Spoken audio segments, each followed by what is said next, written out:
Không, hai mẹ con của Thu Hằng đang đi qua cây cầu tỉnh Cửu Long Chiên, và cũng là vui vì được gặp một đoàn tàu đang khởi hành từ thành phố Hoa Phượng Đỏ đi về Hà Nội.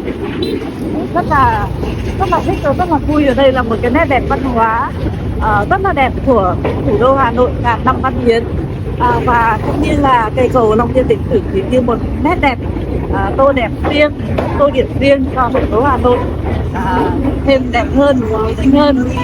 Có đi bốn phương trời, lòng vẫn nhớ về Hà Nội.